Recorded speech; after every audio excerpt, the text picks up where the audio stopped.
Esta noche de investigadores aquí en la Plaza de San Antonio, en Cádiz, para la Universidad de Cádiz, contamos también con la presencia de la doctora Estrella Fernández. Estrella, buenas noches. Buenas noches. ¿Qué tal? Muy bien. Bien, ¿no?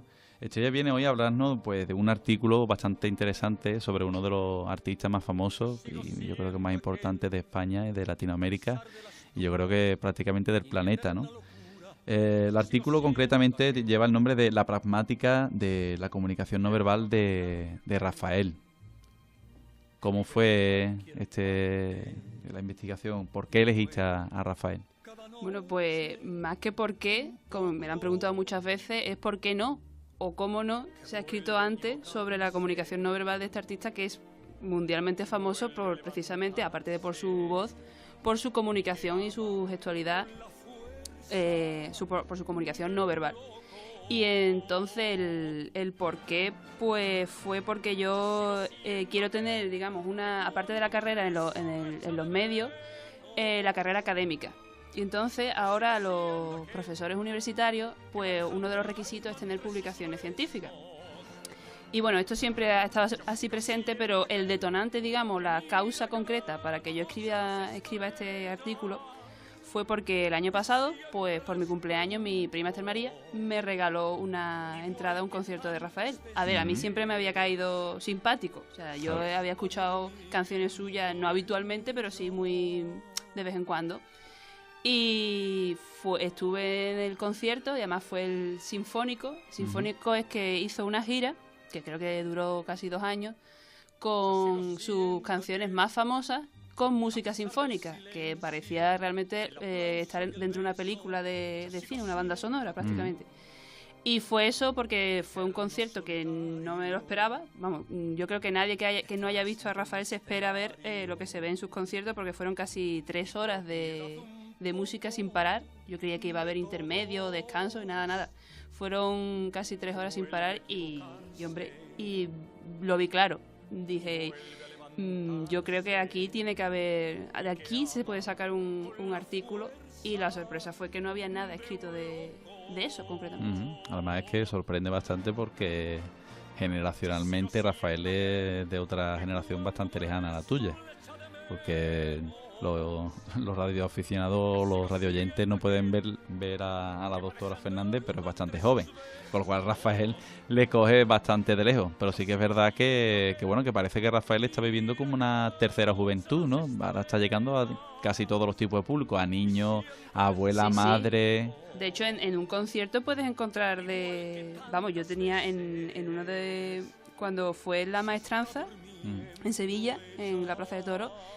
Yo pasé porque había quedado con amigas cerca y había chiquillos de 12 años que se sabían, y habían ellos, los niños, arrastrados a sus padres, digamos, a los conciertos, pero al lado del niño puede haber una persona de 30, de 40, de 50, de 60, de 70 y 80 años.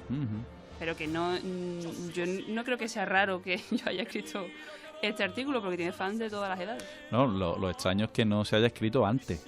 Exactamente. Porque es que lleva, como dices en tu artículo, lleva 55 años de carrera o más. Sí. Y es increíble que todavía no se haya realizado ningún tipo de estudio de este tipo.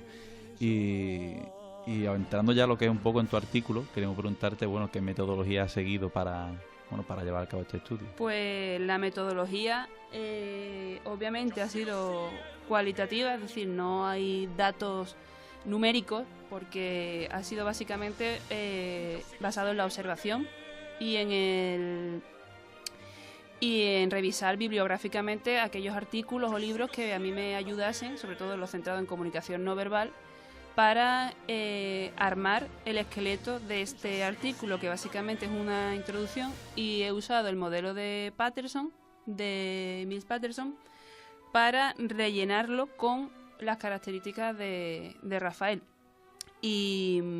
Las dificultades, o sea, lo raro era eso, que no había nada. He tenido que tirar de cosas ya remontándonos a Aristóteles, o ya a estudios más modernos sobre comunicación no verbal, pero no había término medio ni nada que se le pareciera a lo que yo he analizado. Claro, ¿y cómo se estudia científicamente a un cantante como Rafael?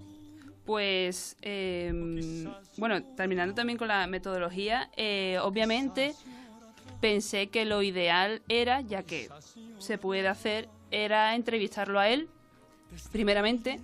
Bueno, primero leí y vi un montón de entrevistas suyas, decenas de entrevistas suyas, y quise entrevistarlo porque sobre la comunicación no verbal de Rafael hay mucho escrito, digamos, lo que haya escrito siempre va hacia el mismo, comentando lo mismo. Lo bueno y lo malo de estudiar cosas sobre Rafael es que hay mucho escrito, pero todo es de opinión.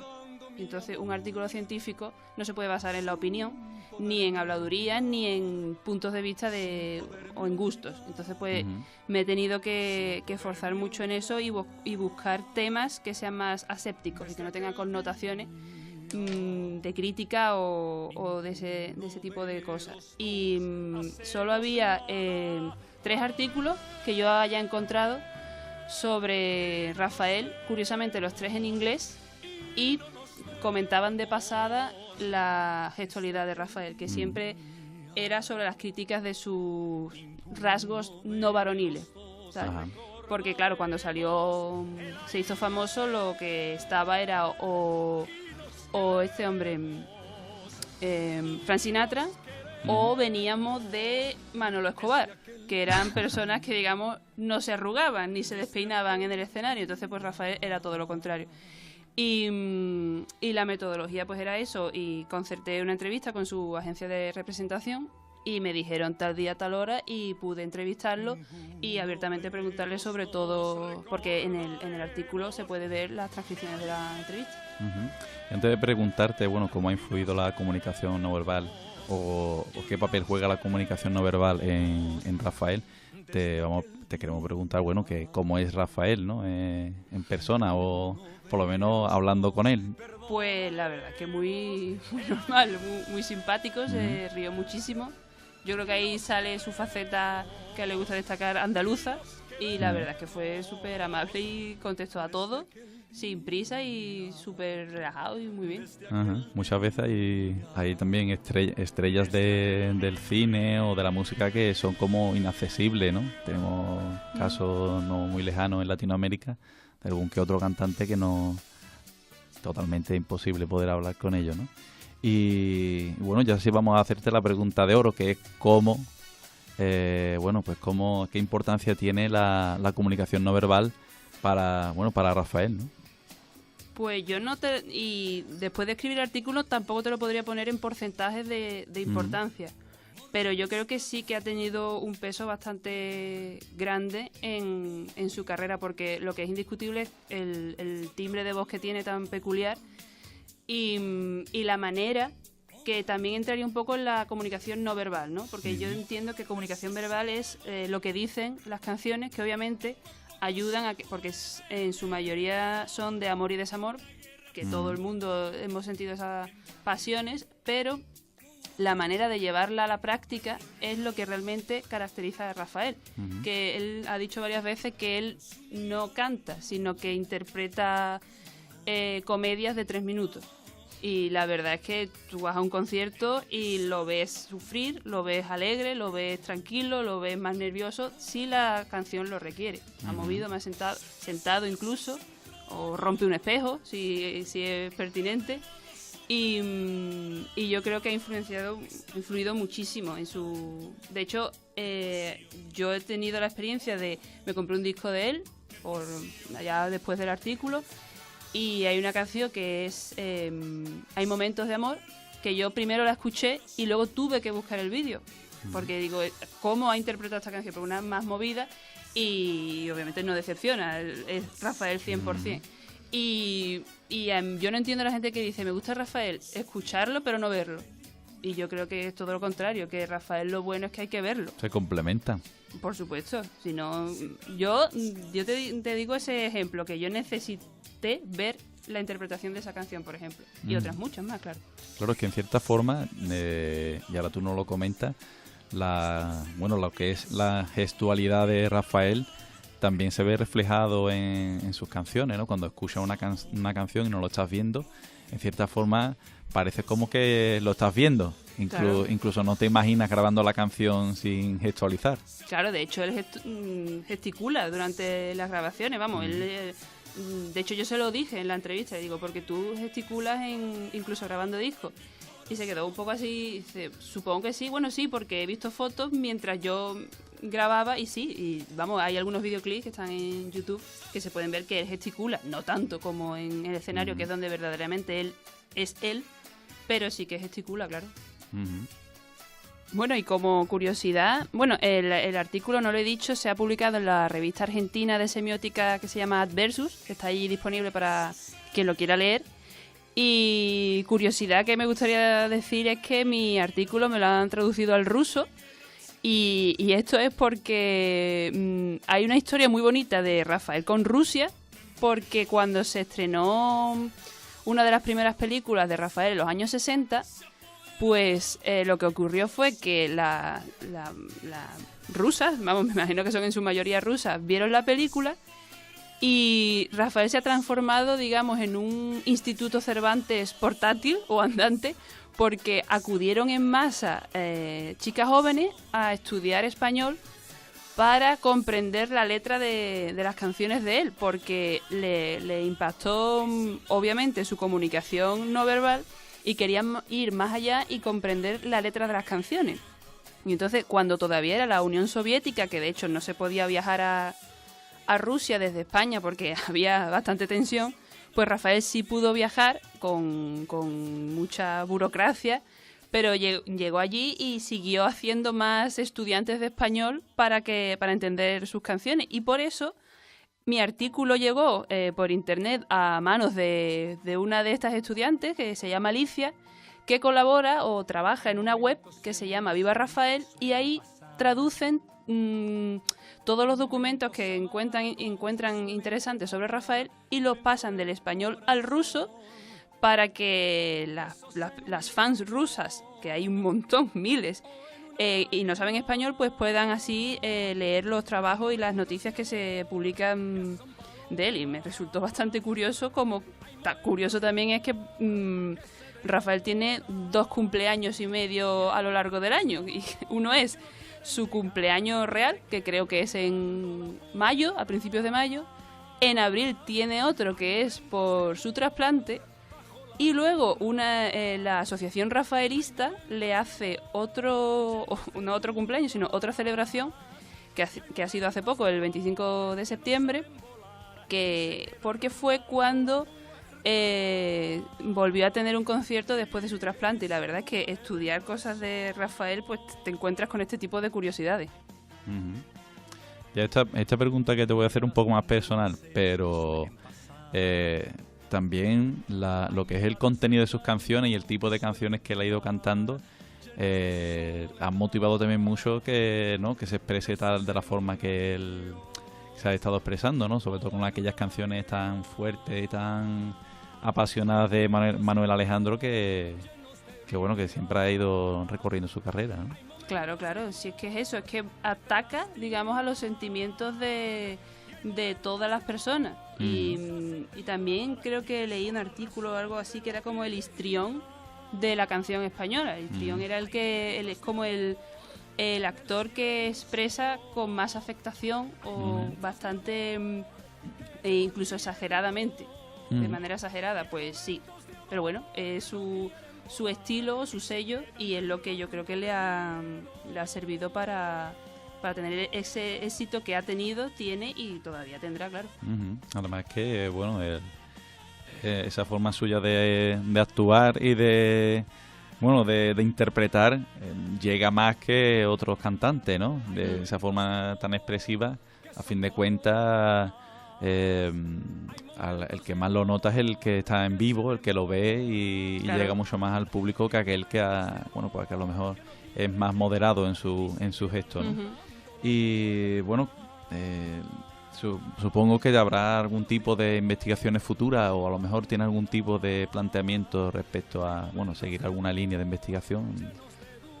Sobre Rafael en concreto, de momento no, porque tengo cosas acumuladas de otros temas, Pero vamos, que de Rafael se pueden escribir artículos y artículos y libros. Hay libros escritos sobre su biografía, y él mismo escribió otros contando el caso de su trasplante, porque también esto también puede que haya ayudado a su gestualidad.